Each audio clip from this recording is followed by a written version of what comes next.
She wiped her tears when she felt someone pass by. She thought she was invisible. She didn't know the millionaire across the room had seen everything. Like this video and subscribe to Inspiration Stories box for stories that touch the soul. She chose the corner table because it was far from the light. Maya sat quietly in the small cafe, her hands wrapped around a cup she hadn't touched. It wasn't the coffee she needed, it was time.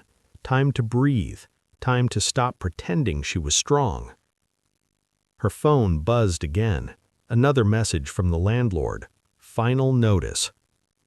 She glanced at the door, half expecting someone to come and tell her she didn't belong there. Her clothes were clean but worn. Her shoes had cracks she tried to hide under the table. Across the room, a man sat alone near the window. Everyone knew him, the owner of half the city's skyline, a self-made millionaire, calm, reserved, untouchable.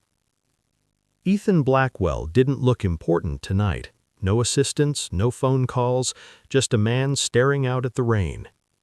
But his eyes weren't on the window anymore. They were on Maya. He saw the way her shoulders shook when she thought no one was watching. He saw her wipe her eyes quickly whenever footsteps passed. He noticed how she counted coins before sliding them back into her purse. He didn't interrupt. He didn't stare. He watched quietly because once, a long time ago, he had sat the same way. Maya finally stood to leave. The cashier shook her head gently. "I'm sorry, it's not enough." Her face burned with shame. She whispered, "I understand," and turned away. She didn't see Ethan stand up. She didn't see him walk to the counter. "You forgot this," the cashier said moments later, handing Maya a receipt. Confused, Maya looked down. Paid in full. She turned around, but the man was already walking back to his table. If this moment moved you, like and subscribe to Inspiration Stories box for more stories that matter.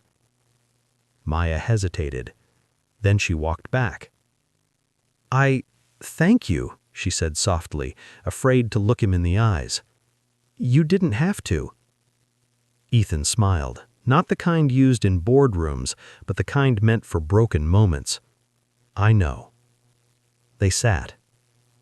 She didn't plan to talk, but words came out anyway, about losing her job, about raising her little brother alone, about trying not to fall apart. Ethan listened. He didn't interrupt. He didn't judge. When she finished, she said quietly, "I'm sorry, I don't know why I told you all that." "Because you thought no one cared," he said gently. She looked up, startled. "I cared," he continued, "because I was you once, sitting alone, counting coins, wondering how life got so quiet." He told her his story, not of wealth, but of hunger, of sleeping in his car, of being invisible. The rain outside slowed. Before they left, Ethan handed her a card, no title, just a name and number. "Call tomorrow." Not for charity, for opportunity. She didn't believe him. But she called anyway. 3 months later, Maya walked into an office, not as a visitor, but as an employee, confident, strong, seen. And every now and then she remembered that night, the night she thought she was alone.